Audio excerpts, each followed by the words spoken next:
ஆண்டவராகிய இயேசு கிறிஸ்துவின் இனிய நாமத்தில் விசனா ஃப்ரீவைவல் ஊழியங்களின் சார்பாக உங்கள் யாவரையும் இந்த நிகழ்ச்சிக்கு அன்போடு கூட வரவேற்கிறேன், வாழ்த்துகிறேன். இந்த நாளிலே தியானம் பண்ணும்படியாக நாம் எடுத்துக்கொண்ட வேத பகுதி சங்கீதங்களின் புஸ்தகம் 42வது சங்கீதம், அதில் 2வது வசனம். என் ஆத்துமா தேவன் மேல், ஜீவனுள்ள தேவன் மேலேயே தாகமாயிருக்கிறது. தாவீது ராஜா அவருடைய விண்ணப்பம், அவருடைய வார்த்தைகள் ஆழமான தெய்வீக அன்பை வெளிப்படுத்துகிறது. அவருக்கு தேவன் மேல் இருந்த வாஞ்சையை இந்த வசனம் வெளிப்படுத்துகிறது. என் ஆத்துமா தேவன் மேல், ஜீவனுள்ள தேவன் மேலேயே தாகமாயிருக்கு. தேவன் மேலே மாத்திரம் தாகமாயிருக்கு. என் ஆத்துமா ஜீவனுள்ள தேவன் மேலே மாத்திரம், தேவன் மேலேயே தாகமாயிருக்கு. வேற எந்த ஏக்கம், எந்த தாகமும் எனக்கு கிடையாது என்று சொல்லி அவருடைய விண்ணப்பங்கள் தேவ சமூகத்திலே அவர் சங்கீதங்களை எழுதும் பொழுது ஆவிக்குள்ளாகி எழுதுகிறார். அதை நம்ம பார்க்க முடிகிறது. அவருடைய வார்த்தையிலிருந்து, அவருடைய வாயிலிருந்து பிறக்கிற வார்த்தைகள் தேவ ஆவியினால் பிறக்கிறது என்பதை நம்ம அவருடைய சங்கீதங்களிலே பார்க்க முடிகிறது. ஒரு மனுஷ சிந்தனையிலிருந்து இது பிறக்க முடியாது. அவருடைய ஆழமான உணர்வின் அடிப்படை, இருதயத்தை தாழ்த்தி தேவ சமூகத்திலே கண்ணீரோடு விழுந்து அவருக்குள்ளே இருந்து ஆவியிலே எழுப்பப்படுகிற காரியங்கள் எல்லாவற்றையும் அவர் எழுதி வைத்தார். அது எழுதப்பட்டிருக்கிறது. நமக்கு தேவன் மேலே தாகம் உள்ளவராய் அவர் காணப்பட்டார் என்று சொல்லி பார்க்கிறோம். ஆண்டவர் யோவான் சுவிசேஷத்திலே சொன்னார், தாகம் உள்ளவன் என்னிடத்தில் வந்து பானம் பண்ண கடவன் என்று சொல். அப்ப தேவன் மேலே ஒரு மனுஷனுக்கு தாகம் உண்டாக வேண்டும். அப்படிப்பட்ட தாகம் உள்ளவர்களை கர்த்தர் தன்னிடத்திலே இழுத்துக் கொள்கிறார். பக்தி உள்ளவனை கர்த்தர் தமக்காய் தெரிந்து கொண்டார் என்று அறியுங்கள் என்று சொல்லி வேதத்தில் பார்க்கிறோம். பக்தி என்பது என்ன? தேவன் மேலே ஒரு தாகம். அல்லது ஒரு மனுஷனை, ஆண்டவரை அறியாமல் ஆண்டவரை விட்டு விலகிச் செல்லுகிற ஒரு மனுஷனை ஆண்டவர் சந்திக்கிறார். ஸ்பெசிபிக்கா சில மனிதர்களை ஆண்டவர் நேரே சந்திக்கிறார். ஊழியர்கள் மூலமாய் அல்லது விசுவாச பிள்ளைகள், ரட்சிக்கப்பட்ட ஒரு விசுவாசியின் மூலமாய், யாரோ ஒரு மனிதர் மூலமாய் அந்த மனுஷனோடு பேசுகிறதும் உண்டு. சில பேருடைய வாழ்க்கையிலே ஆண்டவர் நேரடியாய் அவர்களோடு இடைபடுகிறார். அப்போஸ்தலனாகிய பவுலை குறித்து நாம் பார்க்கிறோம். யாரோ ஒரு ஆளை அனுப்பி சுவிசேஷம் சொல்லலாம், இல்லை. அப்போஸ்தலனாகிய பவுலினுடைய அழைப்பு, கர்த்தர் பரலோகத்தின் தேவன், வானம் திறக்கப்பட்டு அங்கிருந்து நேரடியாய் பவுலோடு பேசினார். சவுலை பவுலாய் மாற்றினார். ஒரே தரிசனம், ஒரே பேச்சு. ஆண்டவர் பேசின அந்த வார்த்தை அடைத்து உடைத்து சுக்கு நூறாய் அவனை உடைத்தது. யூட்டர்ன் அடித்து திரும்பினான். வாழ்க்கை யூட்டர்ன் அடித்து திரும்பினது. அதுவரை இருந்த சவுல் பவுலாய் மாறி வந்தான். கர்த்தர் நேரடியாய் பேசினார். ஒரு விதத்தில் நியாயப்பிரமாணத்தின்படி பக்தி வைராக்கியம் உள்ளவனாய் அவன் இருந்தாலும் அவன் தேவன் மேலே தாகம் உள்ளவனாய் இருந்திருப்பான். தெய்வீக காரியங்களுக்காகத்தான் வைராக்கியம் பாராட்டினான். தேவனுக்காகத்தான் அவன் வைராக்கியம் பாராட்டினான். அறியாமல் அதை செய்தானே தவிர, பவுல் சொல்லுகிறார், அதை அறியாமல் செய்தேன் என்று சொல்லுகிறார். அந்நாட்களிலே நான் சபையை துன்பப்படுத்தினேன், ஆனாலும் அறியாமல் செய்தேன். அதுவும் பக்தி வைராக்கியம் தான். ஆனால் அதையெல்லாம் அந்த வெறுமன ஒரு மார்க்க வெறி என்று சொல்வார்கள். அந்த மார்க்க வெறி மனுஷனை பரலோகத்துக்கு கூட்டு போகாது. அது நரகத்துக்கு நேராக தான் நடத்தும் ஒரு மனுஷனை. மார்க்க வெறி அன்னைக்கு யூதர்களுக்கு இருந்ததுனால தான் இயேசுவை கொலை செய்தார்கள். இன்றைக்கும் அந்த மார்க்க வெறிகள் இருக்கிறது. அது ஆண்டவருக்கு பிரியமல்லாத காரியம். அது மாமிசத்திலிருந்து பிறக்கிறது. அது வேற. அதையெல்லாம் தாண்டி ஒரு இன்னர்மோஸ்ட் பீயிங், உள்ளுக்குள்ள ஆழமான அவனுக்குள்ள ஒரு தேவன் மேலே ஒரு தாகம், தேவனுக்காக ஏதாவது செய்ய வேண்டும், தேவனை அறிய வேண்டும் என்று நியாயப்பிரமாணத்தை எல்லாம் கரைச்சி குடித்தவன், நல்ல அறிவு, தெளிவான நாலேஜ் உள்ளவன். ஆனால் அதையும் தாண்டி கர்த்தர் பார்க்கிற பார்வை வேற. கர்த்தர் மனிதர்களை பார்க்கிற பார்வை வேற, நம்ம பார்க்கிற பார்வை வேற. ஊடுருவி பெனட்ரேட் பண்ணும் அவருடைய கண்கள். அப்படியே டீப்பா உள்ள போய் பார்த்துரும். அதுக்குள்ள என்ன இருக்கு அவனுக்குள்ள, இதனுடைய மூல வேற எங்க இருக்கு, இவன் இவ்வளவும் செய்யறான், அதனுடைய அந்த வேற போய் பார்ப்பார். அதில் ஒருவேளை அவன் தேவன் மேலே ஒரு பற்று, ஒரு தாகம் அவனுக்கு இருந்திருக்கலாம். அது நிமித்தம் கர்த்தர் அவனை நேரடியாய் சந்தித்திருக்கலாம். தாகம் உள்ளவன் மேல் தண்ணீரை ஊற்றுகிறான். ஒரு மனுஷனை தனியாய் ஆண்டவர் சந்திக்கும் பொழுது, அல்லது அவனை தனக்கென்று எடுத்துக்கொள்ள வேண்டும் என்று நினைக்கும் பொழுது, அவனை தேவனே வேண்டாம் அப்படின்னு பின்மாற்றத்தில் போய், எனக்கு தெரிந்த ஒரு சகோதரன், இனிமே நான் ஆண்டவரும் வேண்டாம், எனக்கு ஆவிக்குரிய லயனே இந்த லயனுக்கே நான் வரமாட்டேன், தெரியாமல் வந்துட்டேன் என்று சொல்லி பின்மாறி போய், இனிமே சாகும் வரைக்கும் நான் இதுக்குள்ளே வரமாட்டேன், இந்த ஆவிக்குரிய வழிபாடுகளுக்குள்ளே நான் வரமாட்டேன், ஆண்டவரிடத்தில் நெருங்க மாட்டேன் என்று சொல்லி சபதம் போட்டுட்டு போனார். ஆண்டவர் அப்படியே விட்டுட்டார். நீண்ட காலங்கள் கழித்து அவர் ஆண்டவர் பிடித்து எடுத்தார். அவரை நெருங்கினார். யோனாவை தேடி போனது போல் அவன் தேடி வந்தார். அப்போ ஒரு நாளில் அவர் சொன்னார், தேவ பிரசன்னம் என்னை தொடர்ந்து வருவதை உணர்ந்தேன். ஆண்டவர் என்னை விரட்ட ஆரம்பிச்சிட்டாரு, இனிமேல் தப்பிக்க முடியாது, என்ன நடக்க போகுதுன்னு தெரியாதுன்னு ஒரு நாள் சொன்னார். அப்போ என்னை கேட்கிற பிரியமானவர்களே, அவர் இவன் தேட மாட்டேன், ஆண்டவர்கிட்ட வரமாட்டேன்னு சொன்ன மனுஷனுக்குள்ள ஆண்டவர் ஒரு தாகத்தை உண்டாக்கினார். அவரே உண்டாக்கினார். மறுபடி ஒரு நாளிலே அவன் ஒரே வசனத்தை அவனுக்கு நேராய் அனுப்பி, அவன் உடைக்கப்பட்டு தேவ சமூகத்தில் விழுந்து கதறி அழுது ஒப்பு கொடுத்தான். தேவனை தேட வேண்டும் என்ற உணர்வு அவனுக்குள்ளே கொஞ்ச நாளாய் போராட ஆரம்பித்தது. அப்போ சொன்னால், ஆண்டவருடைய கர்த்தருடைய ஆவியானவர் என்னோடு போராடுகிறத நான் பார்க்குறேன்னு சொன்னான். சில பேர் ஆண்டவர் அவர்களிலும் பலத்தவராயிருந்து அவர்களை மேற்கொள்ளுகிறார் வலுக்கட்டாயமாய். அது அந்த மனுஷர்களுக்கு கிடைக்கிற பாக்கியம். இது இப்படிப்பட்ட மனிதர்கள் பாக்கியவான்கள். அது ஏன் அவர்களை எப்படி ஆண்டவர் விரட்டிக்கிட்டு போகிறாரு, அவர்களை ஏன் விடவே மனசில்லை, ஏன் அவர்களை மறுபடி பிடித்து கொண்டு வரார், கர்த்தருக்கு மாத்திரம்தான் தெரியும். God only knows. நம்ம எதையும் ஜட்ஜ் பண்ண முடியாது. இந்த இடத்துல நம்ம பார்க்கிறோம், ஆத்துமா தேவன் மேல் தாகமாய் இருக்கிறது. ஜீவனுள்ள தேவன் மேலேயே தாகமாய் இருக்கிறது என்று தாவீது வெளிப்படுத்துவதை பார்க்க முடிகிறது. வெளிப்படுத்தின விசேஷத்திலே 22ஆம் அதிகாரம் அதில் 17வது வசனத்தை நாம் பார்க்கும் பொழுது, ஆவியும் மணவாட்டியும் வா என்கிறார்கள், கேட்கிறவனும் வா என்பானாக, தாகமாயிருக்கிறவன் வரக்கடவன், விருப்பம் உள்ளவன் ஜீவ தண்ணீரை இலவசமாய் வாங்கிக் கொள்ள கடவன் என்று சொல்லப்பட்டிருக்கிறது. தாகமாயிருக்கிறவன் வரக்கடவன், விருப்பம் உள்ளவன் ஜீவ தண்ணீரை இலவசமாய் வாங்கிக் கொள்ள கடவன். இலவசமாய் கொடுக்கப்படுகிற ஜீவ தண்ணீர், ஜீவ தண்ணீர் ஊற்றாகிய இயேசு கிறிஸ்து. தாகமாய் இருக்கிறவன் என்னிடத்தில் வரக்கடவன், என்னிடத்தில் வந்து பானம் பண்ண கடவன் என்று சொல்லி யோவான்ல சொன்ன, ஓ தாகமாய் இருக்கிறவர்களே என்னிடத்தில் வாருங்கள், உரத்த சத்தமாய் ஆண்டவர் சொன்னார். சமாரிய ஸ்திரீயினிடத்தில் சொன்னார், இந்த தண்ணீரை குடிக்கிறவர்களுக்கு மறுபடியும் தாகம் உண்டாகும், நான் கொடுக்கிற தண்ணீரை குடிக்கிறவர்களுக்கு தாகம் உண்டாகாது, ஜீவ தண்ணீரை நான் உனக்கு தருவேன் என்று சொன்னார். ஜீவ தண்ணீர், பரிசுத்த ஆவியானவரை குறித்து ஆண்டவராகிய இயேசு கிறிஸ்து இப்படி சொன்னார். அவர்கள் பெறப்போகிற பரிசுத்த ஆவியை குறித்து ஆண்டவர் விதமாய் சொன்னார். ஜீவ தண்ணீராகிய பரிசுத்த ஆவியின் அபிஷேகம் ஒரு மனுஷனுடைய ஆத்தும தாகத்தை, மனுஷன் ஆத்மாவிலே ஒரு தாகம், தேவனை தேட வேண்டும் என்கிறது ஒரு தாகம் வருகிறது. அவன் ஊர் ஊராய் செல்லுகிறான், நாடுகளை கடந்து செல்லுகிறான், தேசங்களை கடந்து செல்லுகிறான், புண்ணிய சேத்திரங்களுக்கு செல்லுகிறான். எப்படியாகிலும் தேவனை கண்டுபிடித்து விட வேண்டும், கடவுளை தரிசித்து விட வேண்டும் என்று சொல்லி. ஆனால் அந்த ஆத்மாவிலே ஒரு திருப்தி வரவில்லை, அந்த தாகம் அடங்கவில்லை, அந்த தாகம் தணிக்கப்படவில்லை, மறுபடி தாகம் உண்டாகிறது. ஆனால் ஆண்டவர் சொன்னார், தாகமாய் இருக்கிறவன் என்னிடத்தில் வரக்கடவன், நான் கொடுக்கிற தண்ணீரை பருகிறவனுக்கு மறுபடி தாகம் உண்டாகாது. அது அந்த தாகத்தை, அந்த தேடுதல்களை முழுமை பெற செய்வது ஆண்டவராகிய இயேசு கிறிஸ்து. அப்போ தாகமாய் இருக்கிறவன் என்னிடத்தில் வரக்கடவன், என்கிட்ட வாங்க. எங்கெங்கேயோ தேடி அலைந்து ஜனங்கள் தங்களுடைய நாட்களை கழிக்கிறார்கள். அங்கே போயிலா ஒரு நிம்மதி கிடைக்கும், இங்கே போனால் ஒரு இளைப்பாறுதல் கிடைக்கும் என்று சொல்லி ஓடுகிறார்கள். ஆனாலும் இளைப்பாறுதல் கிடைக்கவில்லை, அவர்களுக்கு திருப்தி வரவில்லை, மறுபடி போகிறார்கள்.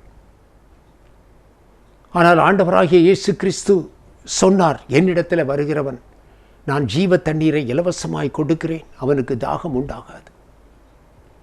அப்போ என்னை கேட்கிற பிரியமானவர்களே, தேவனை அறிந்த அவருடைய பிள்ளைகள் ஜீவனுள்ள தேவன் மேலே தாகமாய் இருக்க வேண்டும். தாகம் உள்ளவன் மேல் தண்ணீரை ஊற்றுகிறார். தாகம் உள்ளவனுக்கு தண்ணீரை கொடுக்கிறார். பரிசுத்த ஆவியானவர் அவருடைய அபிஷேகம் எனக்கு வேண்டும் என்று வாஞ்சிக்கிறவர்கள், விரும்புகிறவர்கள் இருக்கிறார்கள். பெற்றுக்கொள்ளாதவர்களும் இருக்கிறார்கள். பெற்றுக்கொண்டு அதை மட்டுப்படுத்தி ஆரம்பத்திலே அந்த அபிஷேகத்திலே நிறைந்திருந்தவர்கள் அந்த அபிஷேகத்தை இழந்து இருக்கிறார்கள். அதிலே வளர முடியாமல் இருக்கிறவர்கள் இருக்கிறார்கள். அதே நிலைமையிலே இருக்கிறது. பரிசுத்த ஆவியானவரை பெற்ற நிலையிலே அது அப்படியே. ஆனால் அது இன்னும் மேலும் மேலும் அந்த அபிஷேகம் டெவலப் ஆகி பரிசுத்த ஆவியினால் நிரப்பப்பட்ட ஒரு மனிதர்களாய், பரிசுத்த ஆவியானவர் பலமாய் அவன் மேல் இறங்கினார் என்று சொல்லி வேதத்திலே அநேக தேவ மனிதர்களை குறித்து பார்க்கிறோம். பரிசுத்த ஆவியானவர் பலமாய் ஒரு மனுஷன் மேலே இறங்கும் பொழுது அவன் ஒரு அப்பாற்பட்ட, நினைப்பதற்கு மேலான ஒரு எக்ஸ்ட்ராடினரி காரியங்களை அவனால் செய்ய முடியும். கற்பனைக்கு எட்டாத பெரிய பயங்கரமான காரியம், இது எப்படி சாத்தியம் என்று சொல்லி ஆச்சரியப்படுகிற அளவிற்கு காரியங்களை அவனால் செய்ய முடியும். மனுஷனால் அது முடியாது. ஒரு மனுஷன் மேலே ஆவியானவர் பலமாய் இறங்கும் பொழுது அந்த மனுஷன் அதை செய்வான். சிம்சோன் மேலே பார்க்கிறோம். ஒரு சாதாரண மனுஷன் தான் அவன்.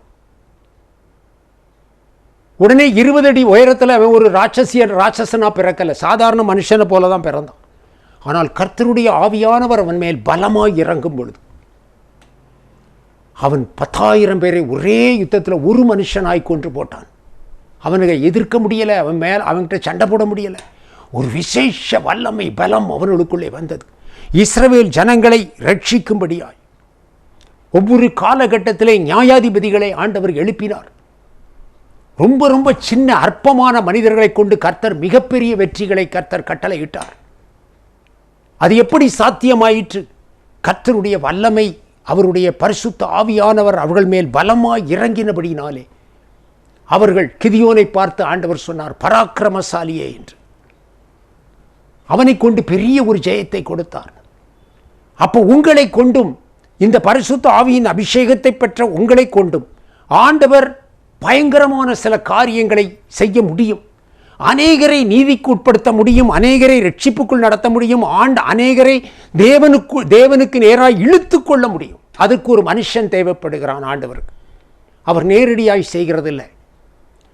தேவனை அறிந்த பிள்ளைகள், ரட்சிக்கப்பட்ட பிள்ளைகளை கொண்டுதான் ஆண்டவர் இதை செய்ய விரும்புகிறார். அந்த தேவன் மேலே நீங்கள் தாகமாய் இருப்பீர்கள். ஆனால் உலகத்தில் எத்தனையோ காரியங்கள் இருக்கிறது. நம்மளை டைவர்ட் பண்ணுவதற்கு நிறைய காரியங்கள் நம்மை இழுத்துக் கொள்வதற்கு தயாராக இருக்கிறது. இன்றைக்கு சோசியல் மீடியாக்கள் அடிமைப்படுத்தி வைத்திருக்கிறது ஜனங்களை. இதில் ஆவிக்குரிய பிள்ளைகளும் விதிவிலக்கு அல்ல, சிக்கிக் கொண்டிருக்கிறார்கள். அடிமைப்பட்ட அடிமைத்தனத்தின் நுகம் அவர்கள் மேலே இருக்கிறது. வாலிபர்கள் என்றல்ல, வயோதிகர்கள் என்றல்ல, வயதானவர்கள் கூட நிறைய பேர் மணிக்கணக்கில் பல மணி நேரங்கள் இந்த செல்போனில் கிடந்து அழிந்து போகிற பாதை அது. அதில் சிக்கிக் கொள்ளக்கூடாது. வாலிப பிள்ளைகள் தங்கள் கல்வியை இழந்து போகிறாங்க, தங்களுடைய கிரியேட்டிவிட்டியை இழந்துறாங்க. அவங்களுக்குள்ள எவ்வளவோ டேலண்ட்டுகள், அவங்க எதுவும் செய்யலாம், இதில் போய் லாக்காகி கிடக்காங்க.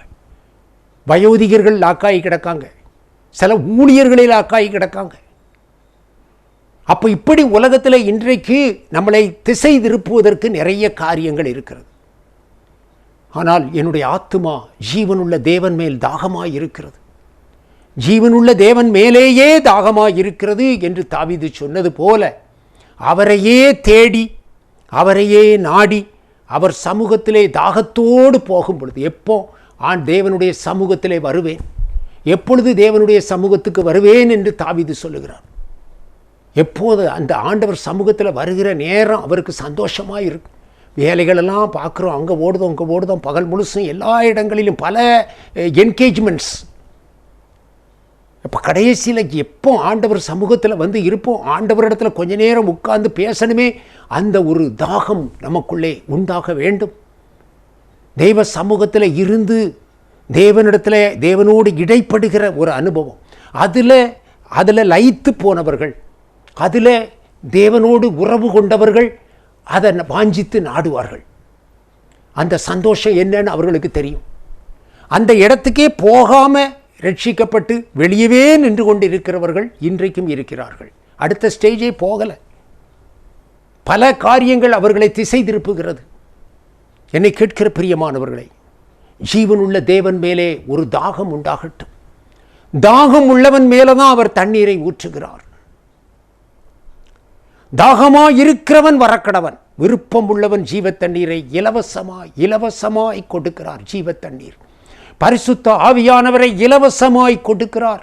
பரிசுத்த ஆவியினால் நீ நிரப்பப்படும் பொழுது கர்த்தருக்கு பிரயோஜனம் உள்ள பாத்திரமாய் இருப்பாய். உன்னை கொண்டு கர்த்தர் என்ன செய்ய நினைக்கிறாரோ அதை செய்வார். உன் குடும்பத்துக்குள்ள, உன்னுடைய நண்பர்கள் வட்டாரத்தில், நீ வேலை பார்க்கிற ஸ்தலத்தில் உன்னை கொண்டு என்ன செய்யணுமோ, யாரை தொடணுமோ அதை தொடுவார். அது உன்னால் முடியாது, உன் அறிவினால் அது முடியாது. பரிசுத்த ஆவியானவர் உண்மையில் பலமாக இறங்கும் பொழுது அவர் சில வார்த்தைகளை உன் வாயில கொடுப்பார். அந்த வார்த்தையை நீ சொன்னா அவங்க ரட்சிக்கப்படுவாங்க, அவங்க தேவனிடத்தில் திருப்பப்படுவார்கள். இது மனுஷனுடைய சாமர்த்தியம் அல்ல, ஞானம் அல்ல, இது தெய்வீக காரியம், பரிசுத்த ஆவியானவரால் நடத்தப்படுகிற ஒரு காரியம். ஆகையினாலே என்னை கேட்கிற பிரியமானவர்களே, அந்த தேவன் மேலே ஒரு தாகம் உண்டாகட்டும். நீங்கள் தாகத்தோடு தேவ சமூகத்திலே காத்திருந்தால் அந்த பரிசுத்த ஆவியானவர் அளவில்லாமல் உங்கள் மேலே பொழிந்தருள தேவன் விருப்பம் உள்ளவராயிருக்கிறார், சித்தம் உள்ளவராயிருக்கிறார். தாகமாயிருக்கிறவன் வரக்கடவன் என்று தான் சொல்லுவார், வாங்கன்னு சொல்றார். யோவான்ல பார்ப்பதும் அதே காரியம்தான். ஓ தாகமாயிருக்கிறவர்களை என்னிடத்தில் வாருங்கள், ஆண்டவர் கூப்பிடுறார். அந்த பரிசுத்த ஆவியானவருடைய, நம்ம புதிய ஏற்பாட்டில் பார்க்கும் பொழுது பரிசுத்த ஆவியானவருடைய வரங்கள் இருக்கிறது. ஆவியானவருடைய வரங்கள், ஆவியானவருடைய அபிஷேகம், அநேக காரியங்கள் இருக்கிறது. அதில் அவைகளை பெற்று நம்ம ஆவிக்குரிய ஜீவியத்தில் டெவலப் ஆகி மேலே வரணும். நம்மை ஆண்டவர் அப்படி உயிர் பெறச் செய்து உபயோகப்படுத்த வேண்டும்.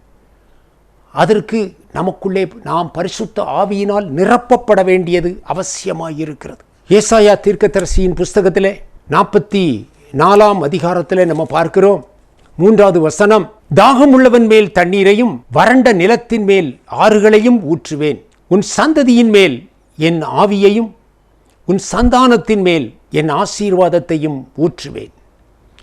தாகம் உள்ளவன் மேல் தண்ணீரையும் வறண்ட நிலத்தின் மேல் ஆறுகளையும் ஊற்றுவேன். தாகம் உள்ளவன் மேல என் ஆவியை ஊற்றுவேன். தண்ணீர் என்பது பரிசுத்த ஆவியானவரை குறிக்கிறது. தாகம் உள்ளவன் மேல என்னுடைய பரிசுத்த ஆவியானவரை ஊற்றுவேன். வறண்ட நிலத்தில் ஆறுகளை ஊற்றுவேன். வறண்ட நிலத்தில் ஆறுகளை ஊற்றுகிற தேவன் தாகம் உள்ளவன் மேல் தண்ணீரை ஊற்றுகிறார்.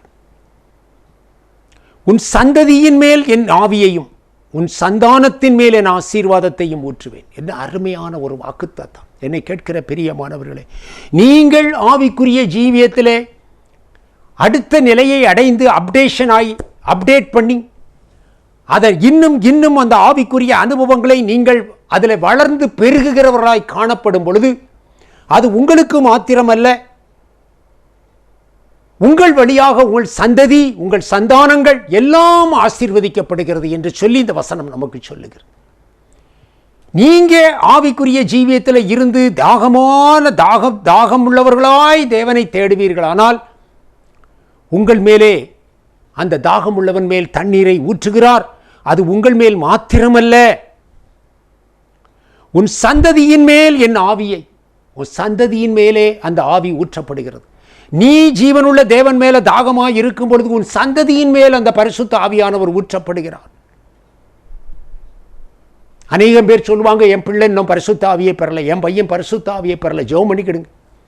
நீ ஆவிக்குரிய ஜீவியத்திலே வளர்ந்து பெருகும் பொழுது, நீ உன்னுடைய அபிஷேகம் உனக்குள்ளே அளவில்லாமல் பெருகும் பொழுது, ஆட்டோமேட்டிக்காக உன் சந்ததியின் மேலே அந்த ஆவி ஊற்றப்படும். இதுதான் அந்த வசனம் நமக்கு சொல்லுகிறது. உன் சந்ததியின் மேல் என் ஆவியையும், உன் சந்தானத்தின் மேல் என் ஆசீர்வாதத்தையும். உன் சந்தானங்கள் ஆசீர்வதிக்கப்படும், சந்ததிகள் ஆசீர்வதிக்கப்படும். தலைமுறை தலைமுறையாய் உண்டாகுகிற ஆசீர்வாதம். இந்த ஆசீர்வாதம் ஒரு ஆளோடு போவதில்லை. ஆபிரகாமை தேவன் ஆசீர்வதித்தார். ஆபிரகாம் தேவனுடைய சொல்லுக்கு கீழ்ப்படிந்தான், தேவனை விசுவாசித்தான், அது அவனுக்கு நீதியாய் எண்ணப்பட்டது. தன்னுடைய சொந்த குமாரன் என்று பாராமல் அவனை ஜீவபலியாய் கர்த்தருக்கு ஒப்பு கொடுத்தான் என்று சொல்லி பார்க்கிறோம். அதனால் உண்டான ஆசீர்வாதம் என்ன? உனக்குள்ளே பூமியின் வம்சங்கள் எல்லாம் ஆசீர்வதிக்கப்படும். அப்பா, கோடி கோடி கோடியா இன்றைக்கு ரட்சிக்கப்பட்டு கோடிக்கணக்கான ஜனங்கள் ரட்சிக்கப்பட்டு தேவனிடத்தில் வந்திருக்கிறார்கள் என்றால் ஆசீர்வாதம் அந்த ஆபிரகாமுக்கு கொடுத்த அந்த வாக்குத்தத்தம், அந்த ஆசீர்வாதம் ஆபிரகாமின் சந்ததியோடு இணைக்கப்படுகிறார்கள். உனக்குள் பூமியின் சந்ததி, உன் வம்சத்தில் உன் சந்ததிக்குள்ள அதில் ஒரு கோத்திரத்தை ஆண்டவர் தெரிந்து கொண்டு உன் பூமியின் வம்சங்கள் எல்லாம் ஆசீர்வதிக்கப்படும். ஒரு பூமியில் அநேக ஜாதிகள், ஜனங்கள் ஆபிரகாமின் மூலமாய் தோன்றின அவருடைய சந்ததியிலே வந்த யூதா கோத்திரம், யூதா கோத்திரத்தில் வந்த இயேசு கிறிஸ்துவின் மூலமாய் ரட்சிக்கப்பட்டவர்கள் அந்த யூதா கோத்திரத்தோடு இணைக்கப்படுகிறார்கள். அப்போ ஒரு மனுஷன் ரட்சிக்கப்படுவதும் ஒரு மனுஷன் ஆண்டவரிடத்தில் வருவதும் உன்னோடு முடிந்து போகிற காரியம் அல்ல. அது நீ ரட்சிக்கப்பட்டது, அந்த அனுபவம், ஆண்டவரோடு உள்ள உறவு, இது உன்னோடு முடிந்து போகிற காரியம் அல்ல. ஒருவேளை பணங்காசு கூட 4 தலைமுறைக்கு 10 தலைமுறைக்கு சேர்த்து வைக்கலாம். அப்படி சேர்த்து வைத்தவர்கள் சில பேர் அடுத்த தலைமுறையிலேயே அந்த சொத்துக்கள் நாசமாக போய் ஒன்றுமில்லாமல் போய் அந்த பிள்ளைகள் நடுத்தருவுக்கு வந்ததை பார்க்கிறோம். திருநெல்வேலியில் பழமொழியாகவே சொல்லுவார்கள் அந்த குடும்பத்தாரை பற்றி. மிகப்பெரிய ஒரு கோடீஸ்வரன், ஜமீன்தார். விளையாட்டுக்கு அது ஒரு பழமொழியாய் ஜனங்கள் மத்தியில், நீ என்ன பெரிய அவரா அப்படின்னு சொல்லி அவரை சொல்லுவார்கள். நான் பேரை குறிப்பிட விரும்பவில்லை. அப்படிப்பட்ட ஒரு பெரிய ராஜ பரம்பரை. அவருடைய காலத்தில் தான் அந்த பணம்லாம் சம்பாதித்தார். எல்லாரும் சொல்லுவாங்க, நீ என்ன அவரா அப்படின்னு. அப்படி வாழ்ந்த மனிதன், அவருக்கு அடுத்த தலைமுறை எல்லா சொத்தும் அத்தனையும் விற்று சாப்பாட்டுக்கு வழி இல்லாத ஒரு மகன் கடைக்கடையா அல்வா, மஸ்கோத் அல்வா விற்று கொண்டிருந்தார். அப்போ ஒருத்தர் கூப்பிட்டு சொன்னார், அந்த மஸ்கோத் அல்வா விற்கிறார் யாருன்னு தெரியுமா? இன்னாருடைய. அவர் மகனா? ஏன் அப்படி? எல்லாம் போச்சு, எல்லா சொத்தும். அப்போது 10 தலைமுறைக்கு 15 தலைமுறைக்கு உட்கார்ந்து சாப்பிடலான்னு சில பேர் சொல்லுவாங்க, பழமொழியாட்டு. அப்படி வைத்தா கூட சில வேளைகளில் சில குடும்பங்களில் அந்த தலைமுறை சொத்துக்கள் அழிந்து போகிறது. முதல் தலைமுறையில் அல்லது 2ஆம் தலைமுறையில் 3ஆம் தலைமுறையில் அழிந்து ஒன்றுமில்லாமல் போயிரு. அதே போல் எதுவுமே இல்லாத சில குடும்பங்கள், சாப்பாட்டுக்கு கூட வழி இல்லாத குடும்பம் பெரிய கோடிகளிலே புரளுகிறத பார்க்க முடிகிறது. அவங்க எங்கேயும் மேலே போயிட்டாங்க. அப்போ இப்படி இது உலகத்தில் பல நிச்சயம் இல்லாத சில காரியங்கள். அப்போது ஆண்டவர் சொல்லுகிற வாக்குத்தத்தம், ஒரு மனுஷனாகிய ஒரு மனுஷன் ரட்சிக்கப்படும் பொழுது அது அதனுடைய ஆசீர்வாதங்கள் என்ன என்பதை, அதனுடைய கனம், அதனுடைய மகிமை என்ன என்பதை அநேகர் ரட்சிக்கப்பட்ட ஜனங்கள் உணராமலே போய்விடுகிறார்கள். அது சாதாரணமாய் இல்லை, சாதாரணமானது அல்ல. அது தலைமுறை தலைமுறையாய் வருகிற ஆசீர்வாதம். உன்னுடைய தலைமுறைகளுக்கு நீ பொக்கிஷத்தை சேர்த்து வைக்க அது நிற்காது. பூமியில் இருக்க சொத்து அழிகிறது போல அது அழியாது. அது வாக்குத்தத்தம், அது உண்மை உள்ளது, கர்த்தருடைய வாக்குத்தத்தம். அது அப்படியே நடக்கும். ஆபிரகாமுக்கு கொடுத்த வாக்குத்தத்தம் நிறைவேற போய் தான் நீங்களும் நானும் ரட்சிக்கப்பட்டோம். நமக்கு கொடுத்த வாக்குத்தத்தம் நிறைவேறும் போது நம்ம சந்ததிகள் ரட்சிக்கப்படும். சந்ததிகள் பரிசுத்த ஆவியினால் நிரப்பப்படும். அவர்களை கர்த்தர் ஆசீர்வதிப்பார். சந்தானத்தின் மேலே ஆசீர்வாதத்தை ஊற்றுவேன் என்று ஆண்டவர் சொல்லும். உன் சந்ததிகள் ஆசீர்வதிக்கப்படும். நாளைக்கு ஒரு அவப்பெயர் வராது. உன் சந்ததி ஆசீர்வதிக்கப்படும். அதுக்கு நீ பரிசுத்த ஆவியினால் நிரப்பப்பட வேண்டியது அவசியம். ஜீவனுள்ள தேவன் மேலே நீ தாகமாய் இருக்க வேண்டும் என்று ஆண்டவர் நமக்கு அறிவுறுத்துகிறார். இந்த நாளிலே ஏசாயா 59 அதிகாரத்தில் நம்ம பார்க்கிற ஒரு வசனம், உன்மேல் இருக்கிற என் ஆவியை நான் உன் வாயில் அருளிய என் வார்த்தைகளும் இது முதல் என்றென்றைக்கும் உன் வாயிலிருந்தும் உன் சந்ததியின் வாயிலிருந்தும் உன் சந்ததியினுடைய சந்ததியின் வாயிலிருந்தும் நீங்குவதில்லை என்று கர்த்தர் சொல்லுகிறார். இது எனக்கு அவர்களோடு இருக்கும் என் உடன்படிக்கை என்று கர்த்தர் சொல்லுகிறார். இது என்னுடைய உடன்படிக்கை, அது நீங்குவதில்லை. உன்மேல் இருக்கிற ஆவி, உன் வாயில் அருளிய என் வார்த்தைகள் என்றென்றைக்கும் உன் வாயிலிருந்தும் உன் சந்ததியின் வாயிலிருந்தும் சந்ததியினுடைய சந்ததியின் வாயிலிருந்தும் நீங்குவதில்லை என்று கர்த்தர் சொல்லுகிறார். ஆண்டவர் கொடுக்கிற அந்த வசனங்கள், வார்த்தைகள், வாக்குத்தத்தங்கள், அது உன் வாயிலிருந்து நீங்கிறதில்லை. அதை அறிக்கையிட்டு அந்த ஆசீர்வாதத்துக்கு நீ நன்றி சொல்லி நீ முடிக்கும் பொழுது அடுத்த தலைமுறை தோன்றி அவர்களும் இதை அறிக்கையிட்டு நன்றி சொல்லி அதற்கடுத்த தலைமுறையும் இதை அறிக்கையிட்டு நன்றி சொல்லி இவ்விதமாய் சந்ததி சந்ததியாய் ஆசீர்வதிக்கப்பட வேண்டும் என்று சொல்லிதான் உன்னை ஆண்டவர் தெரிந்து கொண்டிருக்கிறார். உன்னுடைய சந்ததியை அவர் ஆசீர்வதிக்க விரும்புகிறார். உன்னுடைய பிள்ளைகளை ஆசீர்வதிக்க விரும்புகிறார். தலைமுறை தலைமுறையாய் அந்த ஆசீர்வாதம் கடந்து வர வேண்டும் என்று விரும்புகிறார். பரிசுத்த ஆவியினாலே நீ நிரப்பப்படும் பொழுது, பரிசுத்த ஆவியானவர் பலமாய் உன்மேலே இறங்கும் பொழுது உன் குடும்பத்துக்குள்ளே அந்த ஆசீர்வாதம் பெருகும். உன் சந்ததியின் மேலே அந்த ஆசீர்வாதம் பெருகும். அதனால தேவனுடைய சமூகத்திலே ஒரு தாகத்தோடு காத்திருங்கள். கண்களை மூடி ஜெபிப்போமா. நல்ல பிதாவே, உம்மை நன்றியோடு துதிக்கிறோம். என் தேவனாகிய கர்த்தர் இந்த நாளிலும் கூட உம்முடைய சமூகத்திலே உம்முடைய செய்தியை கேட்டுக்கொண்டிருக்கிற உம்முடைய பிள்ளைகளை ஆண்டவரே நீர் ஆசீர்வதியும். உம்முடைய பரிசுத்த ஆவியினால் நிரப்பும்.